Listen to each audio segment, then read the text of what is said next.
तीन रचनाएं होती हैं। ठीक है, कौन कौन? मन बुद्धि पौरुष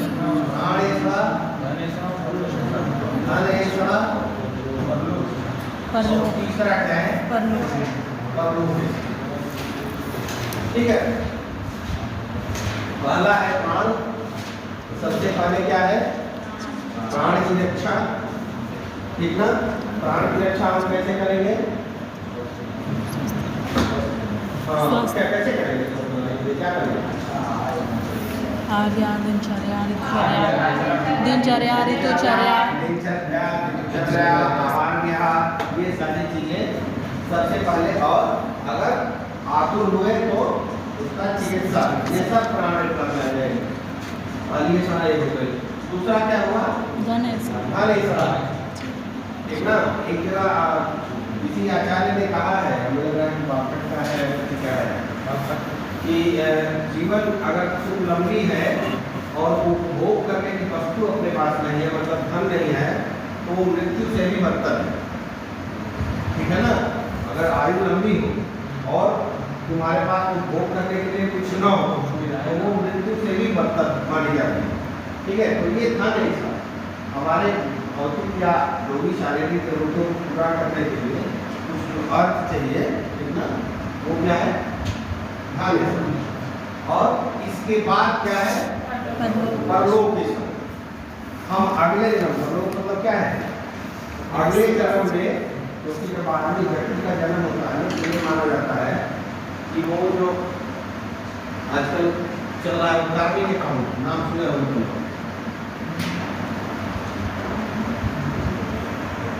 नाम सुने हो कोई धार्मिक अकाउंट?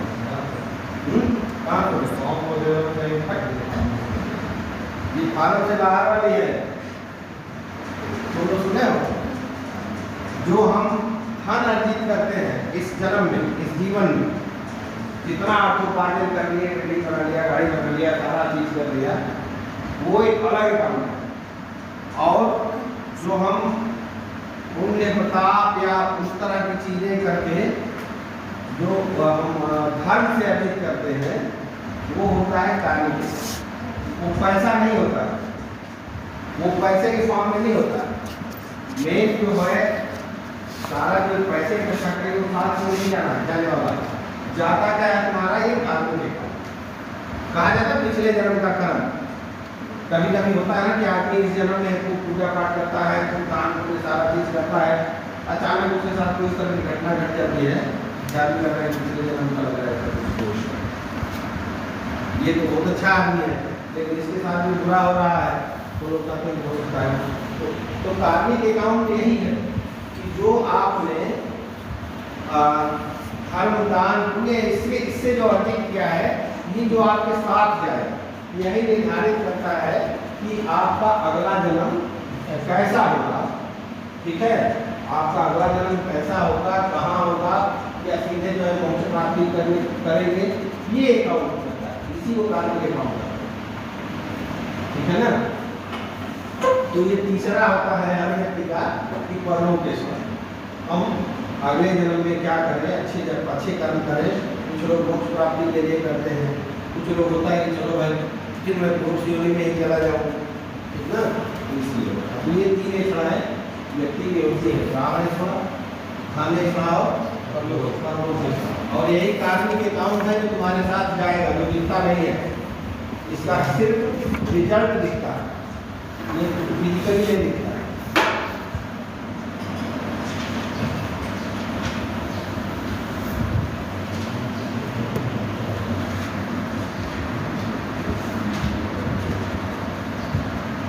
इसी में देखो त्रयेश्वरा का नाम इन्होंने शुरू किया और गौरव शुरू कर दिया इन्होंने। 4 प्रकार के प्रमाण लोग पढ़े हो ना, तो अपराध किया प्रमाण पढ़ाया गया कि नहीं? प्रत्यक्ष प्रमाण, मान प्रमाण, युक्ति प्रमाण, आत्मोपदेश,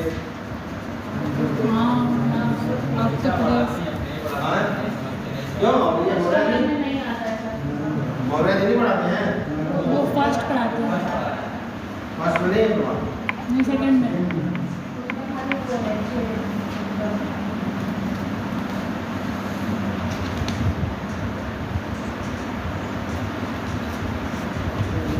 चार प्रकार के प्रमाण पढ़ो इसको, हिंदी इसका पढ़ो।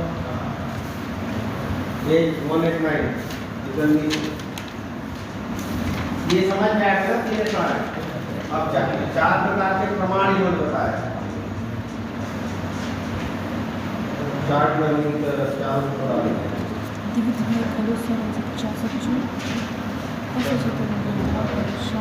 नहीं मिला इस पंच भौतिक जगत में सभी वस्तुएं दो विभागों में विभक्त हैं, एक सत और एक असत। इन दोनों की परीक्षा चार प्रकार से होती है। अब ये देखो प्रमाण की तरह जब तुम लोग आप प्रमाण पढ़ोगे तो कई प्रकार के प्रमाण हैं, लेकिन चरक ने प्रेसरेश्वरी अध्याय में मात्र चार प्रकार के प्रमाण पढ़ा। ठीक है, इन्होंने कहा कि सत और असत दो चीजें होती है स्थिति में, और एक की परीक्षा, इनका ज्ञान हम चार प्रकार से करते हैं। पहला आप्तोपदेश, प्रत्यक्ष, दूसरा प्रत्यक्ष, तीसरा अनुमान,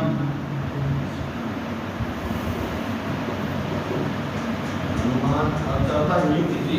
ठीक है, अब ये चार चीजें हैं, इससे हम किसी भी चीज की वो सत्य है कि असत्य है हम परीक्षा करते हैं, और इसी को क्या कहा गया है?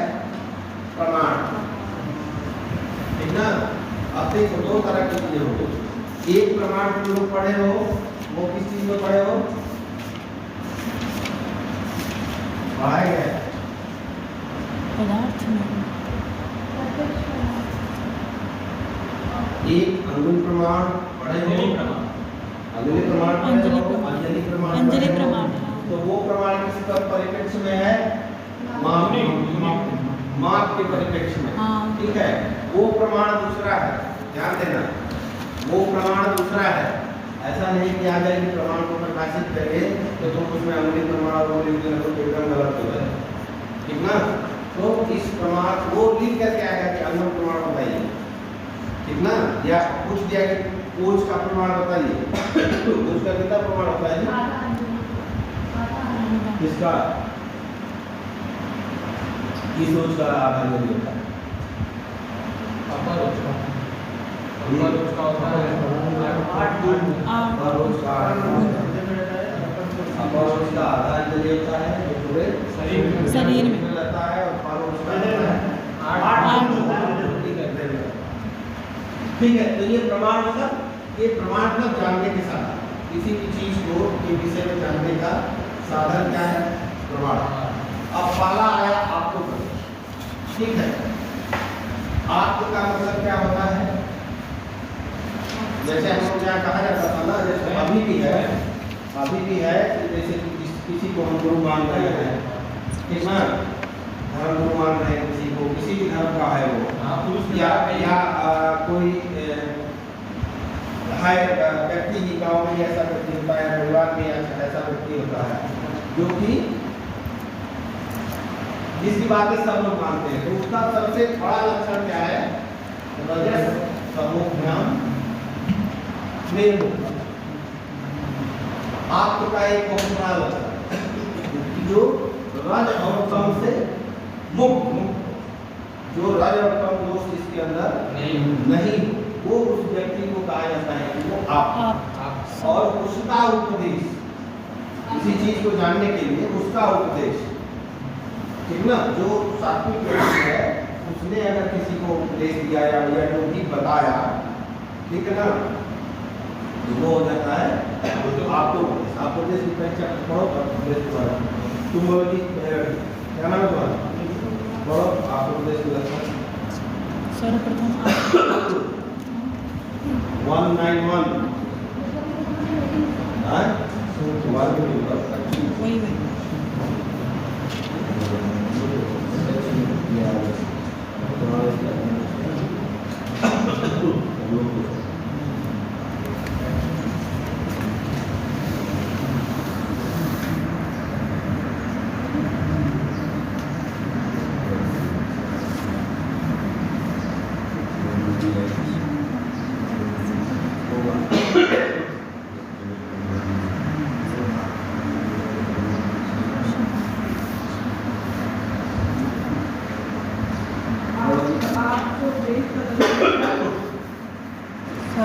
सर्वप्रथम आपका लक्षण बताया जा रहा है। अपनी तपस्या एवं ज्ञान के बल से जो रज और तम से मुक्त हो गए हैं, जिनको सदा भूत भविष्य वर्तमान इन तीनों कालों का ज्ञान निर्बद्ध मुक्त से होता रहता है और जिनकी ज्ञान शक्ति कभी भी नहीं रुकती, ऐसे व्यक्तियों को आप शिष्ट और विभुत निपुण कहा कहा है, जाता है। ठीक ना।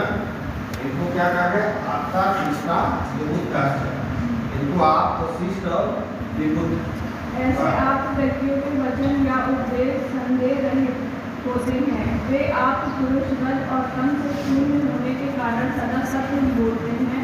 रज और तम से शून्य होने के कारण वे असत्य बोलने नहीं सीखते। ठीक है, तो पहला ज्ञान का साधन क्या है? सदक में आपको जो मुक्त है,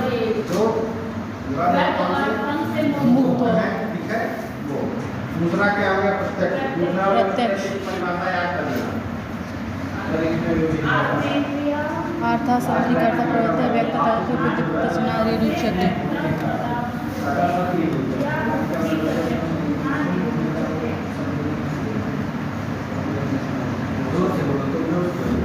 खड़े हो जाओ। इसी बात को तो जवाब दे पाएगा इसका? इसमें लास्ट में लिखा होगा तो आप कुछ शिशु में होने के कारण सदा सत्य ही बोलते हैं।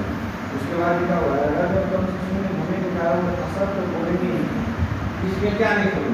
जैसे कि इसमें दे रहा है कि दोनों तरह जैसे कि राज और तम जो दुनिया होगा वो सत्य बोलेंगे। उसके बाद ये भी पूछ रहा है क्वेश्चन मार्क कर रहा है तो वो असत्य क्वेश्चन मार्क नहीं कर रहा है वो, यही बात फिर दोबारा कर रहा है।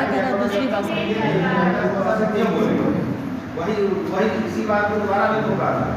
हमें लगा कि वो क्वेश्चन नहीं, राज और तम के बारे में मालूम है क्या है? क्या है राज? उसके वो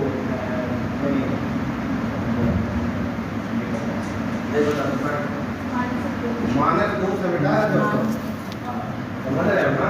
जब मानस दोष शरीर में नहीं रहेंगे तो आदमी क्या करेगा? सतही बोलेगा।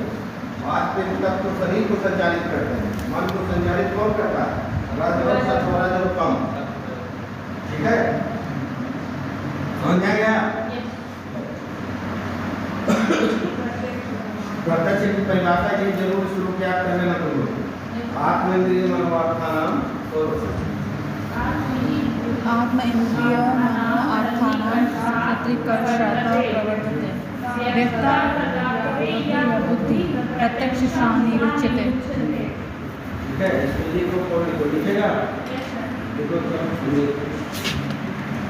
आत्मेंद्रिय मनोवार्थानाम, ठीक है।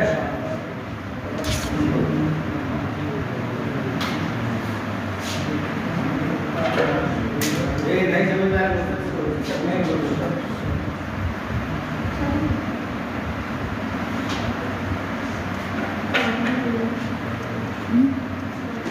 नहीं है।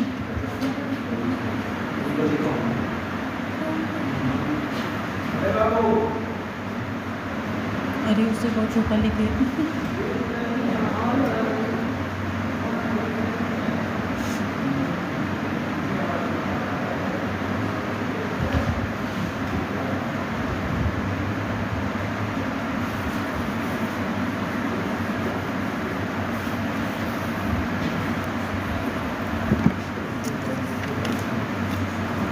नहीं है वो डॉक्यूमेंट।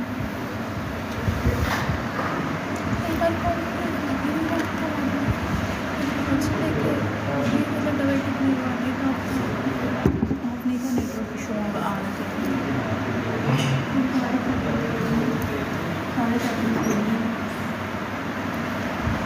इनके तो मुझे लगता है गिन चुने समाज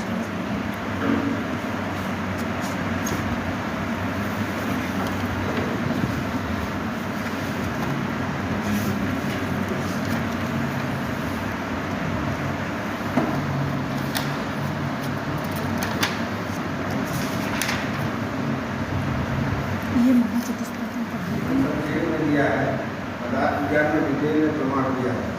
वहाँ से खूब अच्छी तरह पढ़ना, यहाँ पे कॉन्सेप्ट समझा दे रहा हूँ। ये है समझ में आने लगेगा। लिखने से पढ़िए। ये वाला नहीं पता कुछ इसमें ये वाला तो पढ़ा देते थे। बच्चों के विशेष विचार उत्तम दाद के बारे में बताएं।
Yes sir. और 20 अगर लिखना है तो नहीं लिखोगे ये यथा आधा प्रॉब्लम हो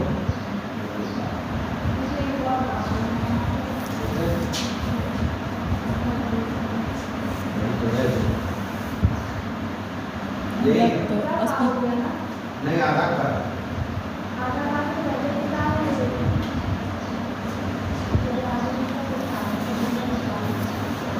ये उसी तरह प्रिंट करके रखा है व्यक्ता है ये अब क्या है आठ इंद्रिय मनोवर्ताना प्रवर्तते व्यक्ता प्रवर्तते या बुद्धि प्रत्यक्ष शानी प्रत्यक्षम सा निरुच्यते। ठीक है, अब इसका अर्थ क्या है? आत्मा इंद्रिय मन और उनके और आत्मा इंद्रिय मन और उनके अर्थात सन्निकर्ष। सन्निकर्ष का मतलब क्या होता है? संयोग, जब उसका एक साथ संयोग हो जाता है प्रवर्तते मन। जब आत्मा इंद्रिय मन और उनके अर्थों का, ठीक है, जब एक साथ संयोग हो जाता है फिर ये देखो क्या है, व्यक्ता तदात्वे। प्रत्यक्ष का सबसे महत्वपूर्ण लक्षण यही है, व्यक्ता तदात्वे। तुरंत जो व्यक्त होती है कुछ उसी को प्रत्यक्ष कहते हैं। एक तो है प्रत्यक्ष मतलब आपके सामने जो हो रहा है, सिंपल सा उसका। लेकिन इसकी परिभाषा क्या है कि जब आपकी आत्मा इंद्रिय मन और अर्थ जो है मन के अर्थ एक साथ संघर्ष करते हैं तब आप तत्काल जो आपकी बुद्धि उत्पन्न होती है उसको क्या कहा गया है? प्रत्यक्ष प्रमाण। ठीक ना? प्रत्यक्ष प्रमाण का उदाहरण बताओ कोई। कोई भी देखें, बोलो, कुछ भी बोलो। इसमें तो दिया है सांप और चांदी। अचानक है पंखा चल रहा है, पढ़ा रहा हूँ ऊपर, ये नहीं प्रत्यक्ष है। प्रत्यक्ष प्रमाण वही ना है जो किसी चीज को सारे तुम्हारे ये आत्मा इंद्रिय मन, मतलब उसके लिए क्या है कि आत्मा इंद्रिय मन और उनके अर्थ जो है वो ये तुम्हारे संयोग करें और ये अपने प्रॉपर रूप में रहे, ये भी चीज है। ठीक है ना? तो प्रत्यक्ष की परिभाषा हो गई, आत्मनिर्णय मनोवर्तनम सन्निकर्षा प्रवर्तते व्यक्ता तदात्वे या बुद्धि।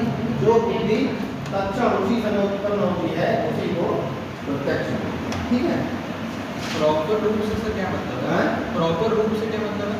मैंने अपने फॉर्म में हो उसकी इंद्रियां, जो उसकी आत्मा इंद्रिय और उनके अर्थ मनेटी होने, उसके लक्षण वो होने चाहिए। समझ रहे हो ना?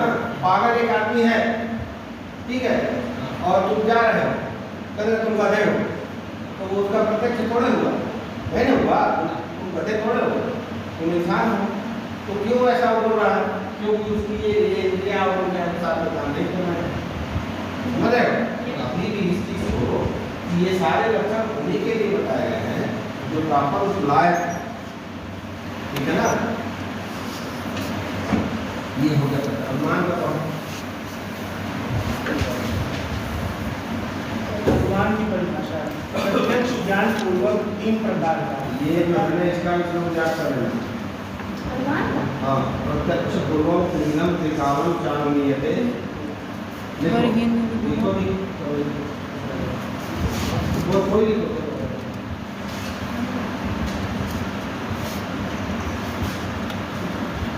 प्रत्यक्ष क्या करता है कि वो सिर्फ वर्तमान का ज्ञान कराता है। नहीं करता है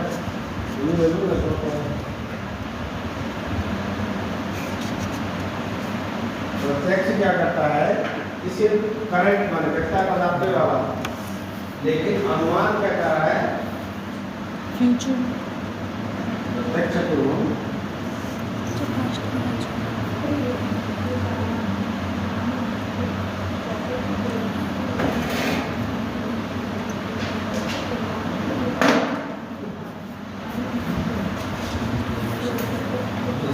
इसकी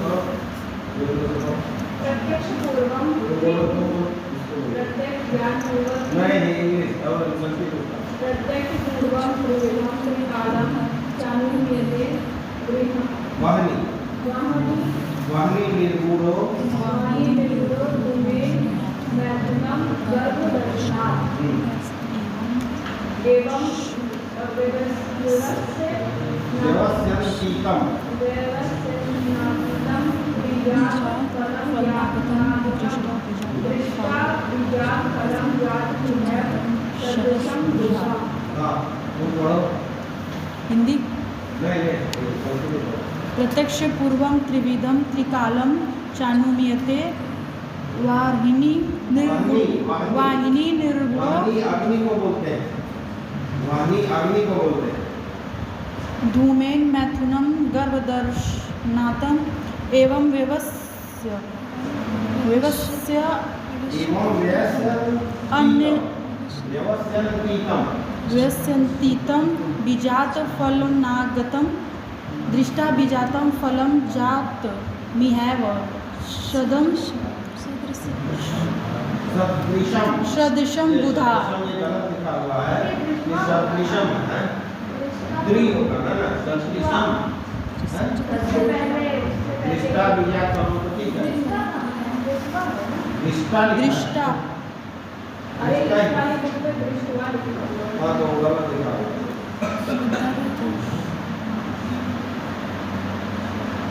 हो गया चलो इतना छोड़ इतना ही याद रखना, नीचे वाला मत बोलना, नंबर बोलना नहीं। प्रत्यक्ष पूर्वक। अब इसमें क्या अनुमान का मतलब क्या है? अनुमान किसको कहा जाता है? अंदाजा लगाना भूत भविष्य अरे तो अंदाजा कैसे लगाओगे? किसी चीज को देखकर कंपेयर हम पहले में नहीं, हम पहले किसी चीज को देखे हैं, ठीक है ना, हम जो अलग ही देती स्मृति वाला, ठीक ना, उसके आधार प्रत्यक्ष के आधार पर हम अनुमान करते हैं। प्रत्यक्ष पूर्वक त्रिविधम त्रिकाल, त्रिकाल मतलब भूत भविष्य कौन कौन? वर्तमान भूतकाल भविष्य काल और वर्तमान काल, वर्तमान ठीक ना। प्रत्यक्ष पूर्वम त्रिविधम त्रिकालम चानुमीयते अनुमान किया जाता है। कैसे? वाहनी निर्गुण भूमि, कहीं अगर धुआं निकल रहा है तो क्या सोचोगे तुम लोग? आग वहाँ आग जरूर है तभी धुआं है, वहाँ आग लगी है, ठीक है। मैं तुरंत गर्भदर्शना, अगर कोई गर्भवती स्त्री आई तो ये अनुमान हो जाएगा कि ये मैथुन के पश्चात गर्भ की उत्पत्ति हुई, ठीक है। इसके बाद तीसरा क्या है? एवं व्यवस्थितम बीजात फलनम। मान लो कोई बीज है, किसी चीज का बीज हमने डाला, जैसे आम का, ठीक है, तो उसको देख करके हमें लगेगा कि बड़ा होगा तो फल देगा, ये बड़ा होगा तो फल देगा, ठीक है। और चौथा क्या कह रहा है? सा दृष्टा बीजात फलम जाति में है बस संविधान। उसको इसकी हिंदी पढ़ो। प्रत्यक्ष ज्ञान पूर्वक 3 प्रकार का तथा तीनों काल का अनुमान किया जाता है। धूम से छिपी हुई वर्तमान अग्नि का और गर्भ को देखने से अतीत मैथुन का अनुमान होता है। इस प्रकार भूतकाल का ज्ञान किया जाता है। अनागत फल का अनुमान बीज से किया किया जाता है। अनागत फल का अनुमान बीज से किया जाता है। जिसका हम बीज बोएंगे, ठीक ना, तो हम उसी की अपेक्षा करेंगे कि वही निकलेगा, उसी का फल आएगा। समझ रहे हो? ये भी अनुमान नहीं आता।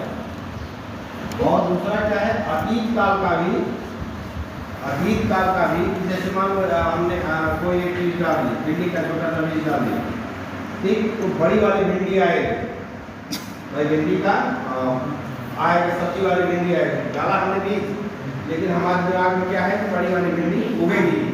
और दूसरा उसका उल्टा क्या है, भिंडी को देख करके या टमाटर को देख करके हम लोग ये भी सोचेंगे कि इसका छोटा वाला दाना वही रोपा गया होगा, उसी का ये प्रतिफल। तो ये क्या है, अनुमान। अनुमान का चिकित्सा में क्यों कैसे उपयोग करते हैं? अनुमान का चिकित्सा में कैसे उपयोग करते हैं? किसी भी बीमारी का कारण पता करने के लिए। हाँ, जैसे मान लो मतलब सर्दी हुई है तो अनुमान लगा सकते हैं, बाहर होंगे तो बारिश हो जाए तो ठंडा खाया जा सकता है। हाँ, ये भी बिल्कुल सर रोगी जो जैसा आपने बीमारी बताएगा उस हिसाब से अनुमान लगाएगा। अनुमान का रोग के डायग्नोसिस में भी वो है, ठीक है, और बीमारी से बचाव के लिए। और बीमारी से, हाँ वो तो खैर बचाव के लिए है रोग की डायग्नोसिस में। और उसको जैसे मान लो कुछ का देखा मैं आया पेट दर्द की शिकायत कर रहा है, ठीक है, सिंपल आया पेट दर्द की शिकायत कर रहा है, तो तुम लोग पूछोगे कि भाई क्या खाते हो, तो बता दिया कि महाना तुरंत अनुमान लगाओ तो उसकी डायरिया वोमिटिंग भी हो सकती है या होगी, तो पेट दर्द ही होगा। तुरंत अनुमान लगाओ कि तुमको फूड पॉइजनिंग की तरफ हो सकता है जा रहा। तो चिकित्सा में यही महत्व है अनुमान, कि आप अनुमान से हर चीज की चिकित्सा में जो है वो करें, ठीक है। तीसरा देखो क्या है, युक्ति। इसका हिंदी थोड़ा जिस प्रकार जल, वर्षण, बीज और ऋतु के सहयोग से जौ, गेहूं आदि धान्यों की उत्पत्ति होती है, उसी प्रकार 6 ऋतुओं, महाभूत और आत्मा के सहयोग से गर्भों की उत्पत्ति हुआ करती है। यह युक्ति प्रमाण है और मथने योग्य नीचे रखी हुई लकड़ी में ये वाला श्लोक याद करना, बुद्धि पश्यत या भावान बहु कारण योग ज्ञान, नीचे लिखा हुआ है, पेज नंबर 194। बुद्धि पश्यत या भावान बहु कारण योग ज्ञान, युक्ति स्वीकारा साज्ञया त्रिवर्ग साध्यते यथा। ठीक ना, युक्ति इसकी परिभाषा ये वाला पढ़ो। बहुत कारणों के योग से उत्पन्न अविज्ञात भावों को विज्ञात भावों के कार्य कारण भाव के अनुसार तथ्य को देखने वाली बुद्धि को युक्ति कहते हैं। इस युक्ति का प्रयोग तीनों भूत, भविष्य, वर्तमान कालों में होता है, जिससे धर्म, अर्थ, काम तीन वर्गों की सिद्धि होती है, उसे युक्ति कहते हैं।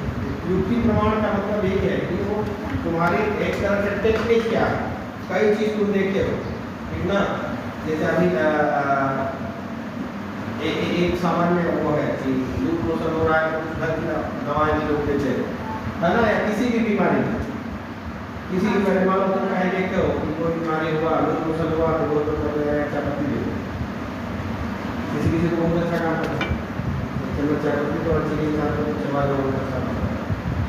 ये तुम्हारी युक्ति, उसको तुमने दिमाग में रख लिया है, दवा दे रहे हो नहीं आ रहा होगा, अपनी युक्ति लगाओ, चलो इसको भी देख सकते हैं, घर में गए वो काम करें। तो युक्ति यही होता है कि बहुत कारणों को देखने, बुद्धि पश्यत या भावान, बुद्धि देखती रहती है सारी चीजों को, अनेक कारणों को देखती रहती है, और उसके बाद उस समय जो तत्क्षण जो दिमाग में आता है वही युक्ति होता है ना, ये चीज नहीं जो काम कर रहा है, चिकित्सा दे रहे हो, किसी भी कार्य कर रहे हो, नहीं दिमाग में आ रहा तो बट अचानक कुछ बात आ जाएगी, वो इसी तरह का था, लाओ ये वाला वो युक्ति ना। कुछ लोग युक्ति को बड़ा प्रमाण नहीं माने, तो बड़े अनुमान में सच्ची माने, युक्ति को नहीं माने, उसको अनुमान में समाहित कर दिए, लेकिन चाणक्य ने विशेषणी अध्याय में युक्ति को प्रमाण माना, ठीक है। इसके बाद देखो कि इस प्रकार के अन्य 7 विषय तीन उपस्तंभ, वो तीन उपस्तंभ कौन है जी? त्रिविध उपस्तंभ, ये सब तो पढ़े हुए हो, बाकी साथ में बताएंगे, ये सब पढ़े हुए हो।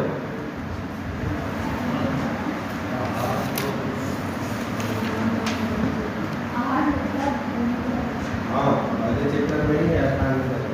तीन उपस्तंभ जो होते हैं, तीन उपस्तंभ में आहार, निद्रा और समुच्चय, इसी प्रकार। और इसके बाद आया तीन बल, सहज, कालज और ये सब तीन वाला याद करना है तो बड़ी आती है त्रिविध बल, सहज, कालज, युक्ति, मिला। यस सहज, कालज और युक्तिकृत। इसकी हिंदी पढ़ो, समझ में आ जाएगा कि सहज बल क्या होता है, कालज क्या होता है। सहज बल उसे कहते हैं जो शरीर और मन के अनुसार स्वाभाविक रूप से होता है। ठीक ना, जो तुम्हारे पास स्वाभाविक रूप से एक बल है वो क्या है? सहज बल, वो हमेशा तुम्हारे साथ रहेगा। दूसरा क्या है? कालज बल, जैसे काल जल ऋतुओं के विभाग के अनुसार और बाल्य युवा वृद्धावस्था के अनुसार होता है। ठीक है, मतलब जैसे होता है ना कि युवावस्था में बल बढ़ जाता है, बाल्यावस्था में बल कम रहता है, वृद्धावस्था में कम हो जाता है, गर्मी में बल कम रहता है, जाड़े में बल बढ़ जाता है। वो कौन सा बल है? कालज। उसको क्या कहा गया है? कालज। और तीसरा क्या है? युक्तिकृत बल। युक्तिकृत। अब देखो यही है युक्तिकृत बल की, और सारी चीजें खान पान व्यायाम वगैरह से जो अपने शरीर का वजन बढ़ाते हैं, वो कौन सा बल होता है? युक्तिकृत बल होता है।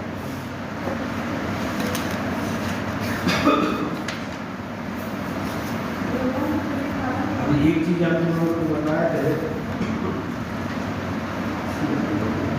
ये देखो यहाँ पे दिया है इंद्रियार्थों का अतियोग। एक नहीं हम तुम लोगों को बताए थे, ये क्या मात्र का होगा, उसका देखो सारे इंद्रियार्थों का अतियोग का वर्णन किया है, ठीक ना। उसको वहाँ मेंशन करना। विविध रोग आयतन, रोग के तीन आयतन क्या क्या है? रोगों के तीन आयतन कारण होते हैं। अर्थो, इंद्रिय विषयों का अतियोग, इंद्रियों का अपने अपने विषयों के साथ अधिक मात्रा में संयोग करना। अयोग, इंद्रियों का अपने अपने विषयों से बिल्कुल संबंध न होना या अल्पसंयोग। जो श्लोक पढ़े थे ना, काला कर्मा हिंदी मात्र का, उसी को इन्होंने कह दिया कि तीन होते हैं, अतियोग, अयोग और नित्यायोग। ये त्रिविध रोग के आयतन होते हैं। अपने विषयों से इंद्रियों का संयोग होना या अपने अपने विषयों से गलत संयोग होना या नित्यायोग होना। ठीक है, इसको ये जो पांचों हैं, इसको लोग नोट्स इसका बना लेते हैं, सब जैसे दिया हुआ है, दिया है ना, नहीं करूँगा तो कहाँ हो गई? नहीं 201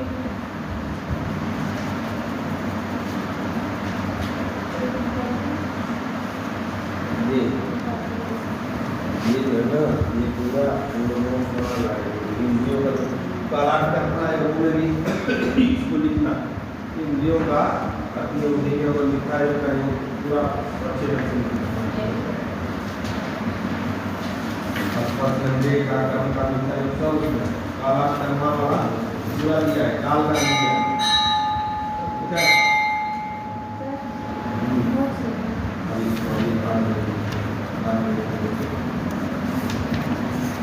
ठीक है, ये काल अक्षर तीनों का है, ये सारा पूरा नोट्स में एकदम अच्छा चुका दे रहा हूँ।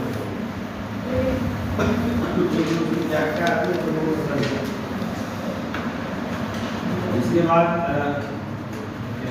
त्रिविध रोग,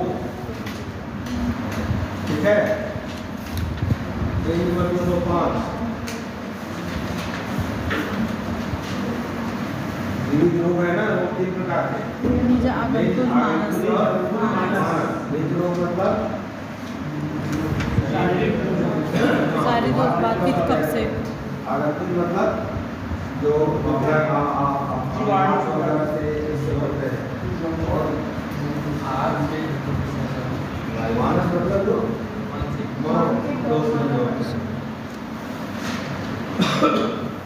रोग मार्ग का तीन रोग मार्ग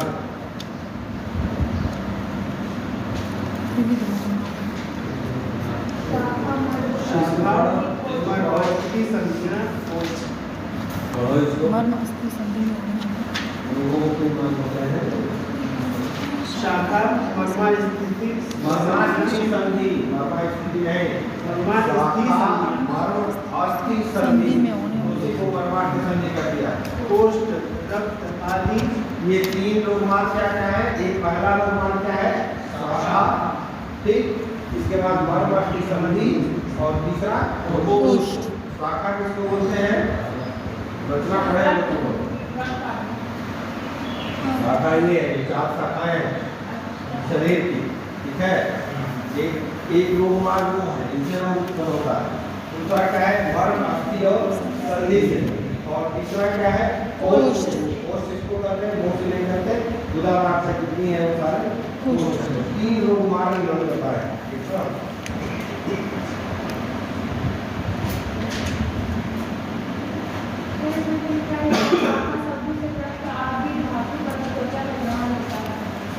सामान्य रूप से जो है ना वो ये बोलते हैं इस शाखाओं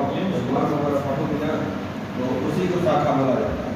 इन्होंने उसमें भी जो मतलब शाखा में सारी चीज़ें हैं, तो ये सारी चीज़ें सब हैं, लेकिन शाखा शब्द का मतलब जो होता है वो यही होता है जो चार शाखा है हाँ नहीं दो हाथ दो पैर।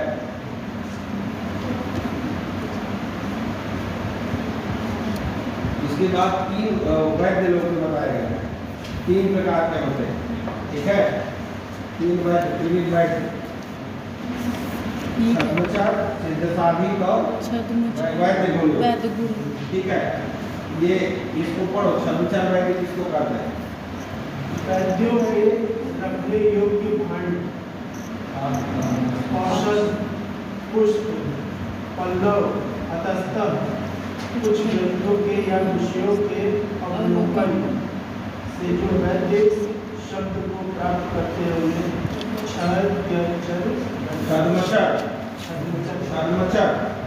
छद्मचर ये है, मान लो किसी डॉक्टर को देखा है, आप किसी वैद्य को देख सकते हो और उसी की तरह अपना वेशभूषा बना करके और प्रैक्टिस शुरू कर दी, वो छद्मचर वैद्य होता है। वैद्य जिसको कहते हैं, डोला छाप जिसको बोलते हैं, वो क्या है? छद्मचर वैद्य। दूसरा क्या है? सिद्धसाधिक, ठीक है।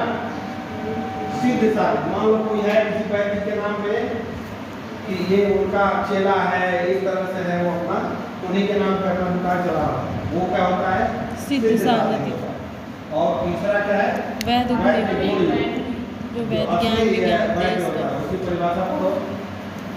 जो वैद्य ज्ञान देश का मात्रा जो दूसरे के आधार पर औषधियों का प्रयोग करना जानता है और विधियों के आधार पर चिकित्सा हो, सूक्ष्म देने वाला हो, जीविका विषय इसी को सिद्धसाधिक को जो जीविता होता है, इसी को जीविता विषय भी कहा गया।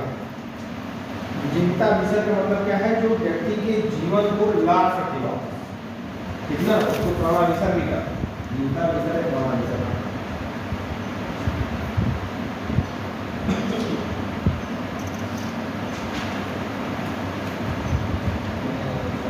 इसके बाद है तुम्हारा तीन अवसर, कितना?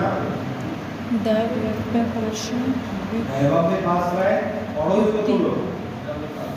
दैवव्य पाश्रय,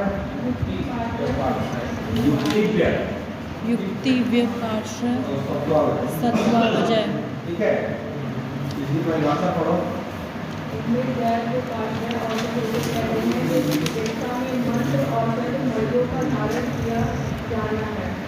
मंगल कर्म किए जाते हैं, देवताओं के लिए या भूतों के लिए बलियां चढ़ाई जाती हैं, हवन किया जाता है, शौच, संतोष, स्वाध्याय, ईश्वर भजन आदि नियमों का पालन किया जाता है, प्रायश्चित किया जाता है, उपवास, चंद्रयान व्रत आदि के द्वारा शरीर को शुद्ध किया जाता है, स्वसंबंध पाठ के द्वारा अपनी कल्याण की कामना की जाती है, देवता गुरु आदि को नमस्कार कर और तीर्थादि में जाकर अपने पूर्व कर्मों को दूर कर रोग दूर करने का प्रयास किया जाता है। युक्ति पाश्रय औषध उसे कहते हैं जो चिकित्सा में आहार विहार और औषध द्रव्यों का युक्ति पूर्वक प्रयोग किया जाता है।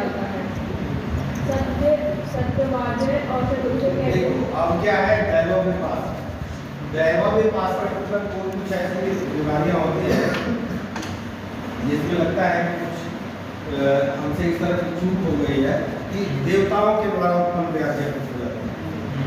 कभी कभी होता है कि दवा काम नहीं कर रही है या इस तरह की चीजें हैं, तो वहाँ पे क्या करते हैं, लोग कहते हैं कि पूजा करो, मंत्र मणि बलि होम उपवास ये सारी चीजें रखो, होता है ना, उस चिकित्सा को करते हैं दैवव विपास। युक्ति के पास में क्या है, जो हम युक्ति चिकित्सा वो अपने आयुर्वेद जो है मतलब संशोधन और समन चिकित्सा करते हैं, वो क्या है युक्ति के पास है। और सत्तावली चिकित्सा क्या है, सत्व का मतलब क्या होता है, सत्व का मतलब क्या होता है मन। तो मानसिक चिकित्सा जैसे करते हैं जिसको काउंसलिंग कहा जाता है, इसी की जैसे काउंसलिंग हम कर लेंगे, देखो ऐसा बात नहीं है ऐसे करो, ये 3 प्रकार की चिकित्सा चरक में होता है। दर्द का बात है, युक्ति की बात है और इसके बाद एक और नीचे इन्होंने बता दिया है अंतः परिमार्जन, बहिः परिमार्जन और स्वस्थ परिमार्जन। मुझे दिया ना सारे दोस्तों को कॉपी को लेते 3 प्रकार की औषधि देते हैं, ठीक है, अंतः परिमार्जन, बहिः परिमार्जन और स्वस्थ परिमार्जन। पढ़ो अंतः परिमार्जन किसको कहते हैं? अंत परिमार्जन सर्वप्रथम अंतः परिमार्जन का लक्षण जो औषधियां शरीर के भीतर जाकर मुख्य आहार विहार से उत्पन्न समस्त विकारों को दूर करती हैं, वे अंतः भीतरी खातों का परिमार्जन चारों ओर के से साफ करना कहलाता है। अंतः परिमार्जन मतलब हम लोग औषधि अपने शरीर के भीतर ले रहे हैं, चारों जो हम उस औषधि को शरीर के अंदर ले रहे हैं वो अंतः परिमार्जन औषधि होती है। बहिः परिमार्जन मतलब जो त्वचा इत्यादि में अभ्यंग वगैरह करते वो करते हैं, और स्वस्थ परिमार्जन सब किसको करते हैं, छेदन जो वेदन सर्जिकल प्रोसीजर हम करते हैं, सर्जिकल जितने हुए वो सारे स्वस्थ परिमार्जन। अच्छा इंजेक्शन लगाना हो तो उसमें मान लीजिए औषधि अंदर ही डाल रहे हैं, लेकिन वो शस्त्र के द्वारा डाल रहे हैं, स्वस्थ परिमार्जन में आएगा कि इसमें ऐसा नहीं? इंजेक्शन का कॉन्सेप्ट हमारा चरक संहिता में कहीं भी उसमें सूची मरण नहीं आया, ठीक है ना। तो आप उसको तो बाहर उसको क्या बोलते हैं, उसको बोलते ही है 2 रूप होता है,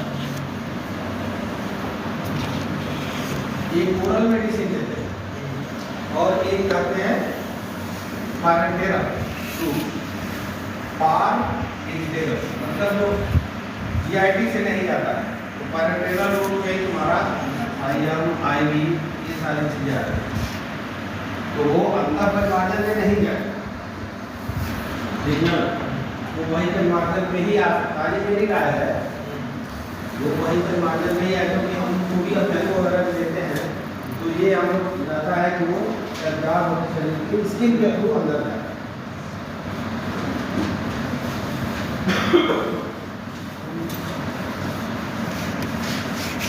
कोई पढ़ लो, ये 8 याद कर लो, ठीक है।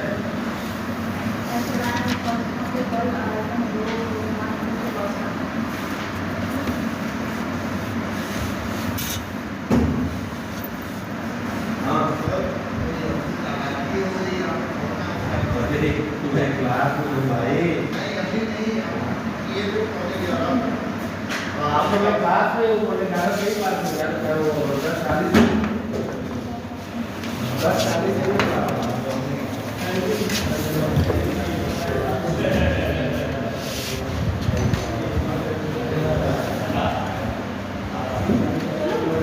एक जाना कब है? अरे वो रजिस्ट्रेशन वाला